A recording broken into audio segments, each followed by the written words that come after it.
Hello everyone and welcome back.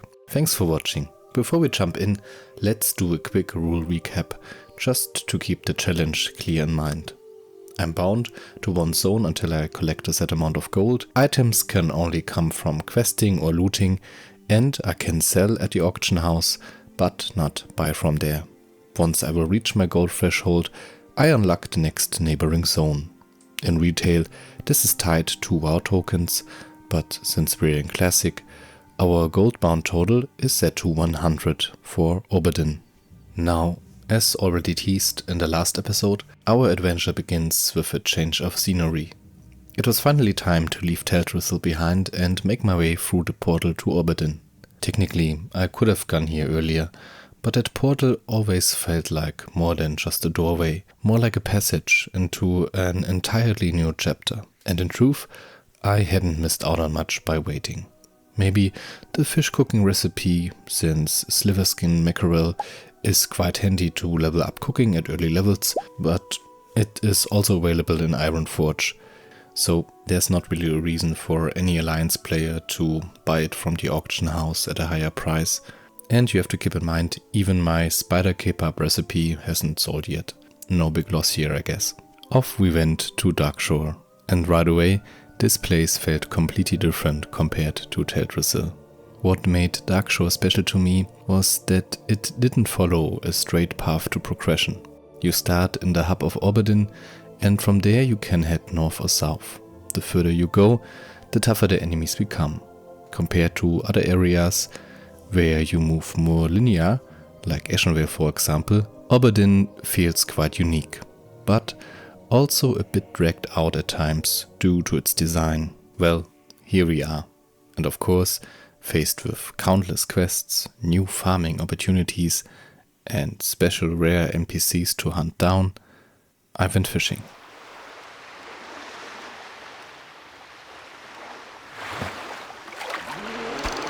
It might sound odd, but I'd just come off a long day of work and I didn't feel like pushing into tougher quests. Plus, I was curious to see how much oily Blackmouth would sell for. If memory served, this fish is used in a bunch of useful alchemy recipes. On top of that, I picked up some Stranglekelp along the way for good measure. And wouldn't you know it, both actually sold for a pretty penny at the auction house. Alchemists turn oily Blackmouth into Blackmouth oil, and that oil is then used for potions. Combine it with Stranglekelp, and you've got yourself a free action potion. One of the most useful PvP consumables in Classic, and in high demand. Not a bad way to start things off. To my surprise, Darkshore Groupers also had a lot of value. They make for good pet food, but more importantly, they are tied to a quest in Darkshore. I was curious to see if I could sell them to players who didn't want to waste time fishing. If that worked, it could have been a solid little side hustle, and if not, I would need them soon for my quest anyway. But I had a feeling we would fish plenty of them as a side catch while being in Auberdine anyway. I put the other fish in the bank, ready to use them for cooking later on. After a short break, it was time to pick up quests. I knew farming would be more profitable, but I'm a completionist at heart, and there's just no way I can ignore those shiny yellow exclamation marks.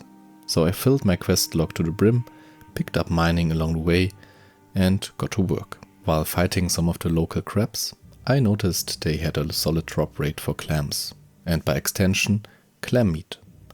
Both meats are useful for leveling cooking to a moderate level. I thought we were having steamed clams. No, I said steamed hams. And pearls can also drop from the clams.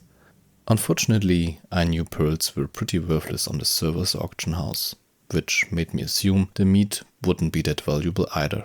Still, it was nice to see that even crabs could turn into a potential income stream. And honestly, I was just happy to finally be in a new zone. Within minutes of arriving, there were so many opportunities.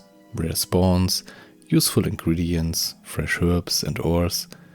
Auberdine was already shaping up to be very promising. The next area confirmed this feeling. While questing here, I came across my very first Bruiseweed. Thanks to all that grinding back in Teldrassil, my herbalism skill was high enough to pick it up. Bruiseweed, Briarthorn, a rare spawn, chests and lots of linen cloth from the NPCs with almost no downtime.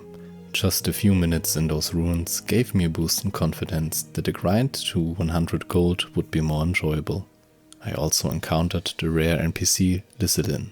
I wasn't too sure yet if I would hunt down every rare in Auberdine, but of course I would not mind getting some of them either. After finishing a bunch of tasks, I picked up my rewards, sold a bit of junk and checked the auction house. To my surprise, clam meat sold quite well despite being plentiful, at least in theory. Other cooking ingredients didn't, so I banked those. Groupers hadn't sold either, so I just used them to finish the quest for now. Returning to Auberdine, I ended up in the old Fulbrook camp. Back in the day I spent hours grinding mobs there, so being back here hit me right in the feels. Not long after, I ran into a rare spawn, Flagelmurk, and was rewarded with a nice green drop. This should sell for a nice amount once we return to the capital. Fishing debris also turned out to be quite lucrative, with trunks containing lots of different loot like linen, wool and leather, and even a recipe for the swiftness potion. At this point I faced a decision. Should I sell the recipe at the auction house or learn alchemy myself and try to make a profit from crafting potions? Since I was heading back to the auction house anyway, I also picked up a couple of leatherworking patterns I thought might sell well. Sadly, they turned out to be disappointing. The swiftness potion recipe, however, was more interesting, as was some fancy fish meat I picked up along the way. I couldn't decide on the recipe yet, so I banked it and some of the herbs for later.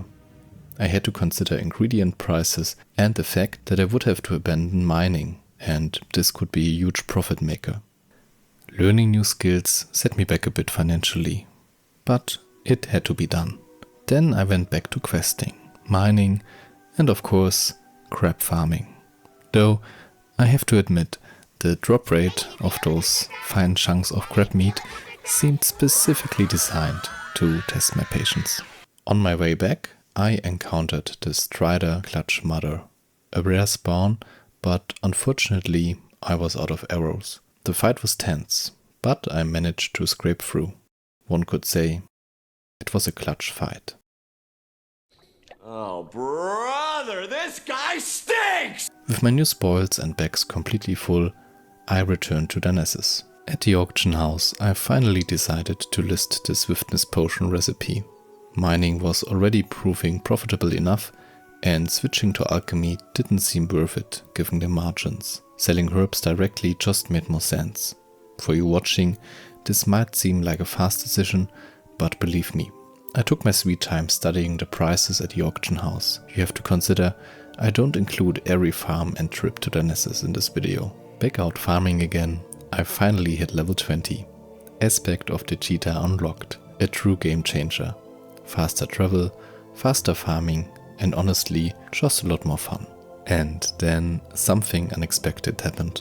As I was about to head back to Auberdine, I noticed a small cat figurine. Now, if you ever played a hunter, you know exactly why those are exciting. These figurines can spawn a ghost saber pet when looted. While not the strongest in combat, it looks incredible and is a real collector's item. Usually, you need to loot several of those figurines before you get lucky, so I wasn't expecting much. But this one time, it spawned right away. Of course, at that exact moment, a nearby Naga joined the fight. I panicked, but somehow survived with barely a sliver of health left. Unfortunately, Silverfang didn't make it. I had to abandon him in the chaos.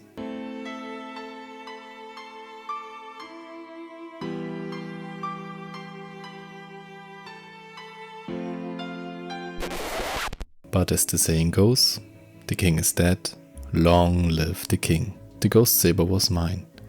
And besides its awesome look, it also came with claw ring 3, a nice little bonus.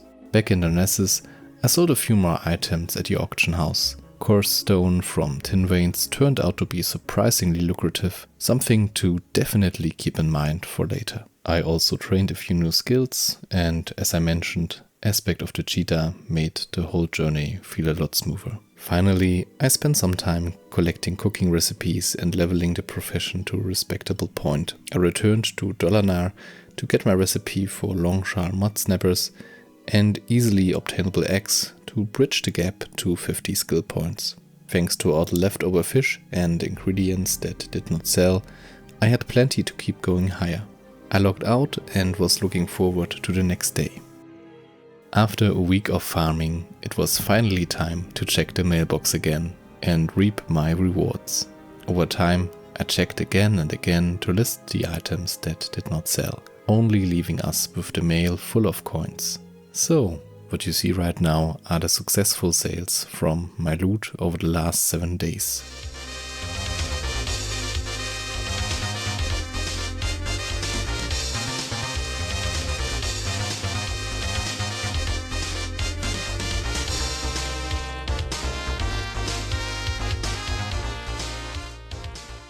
And there we have it.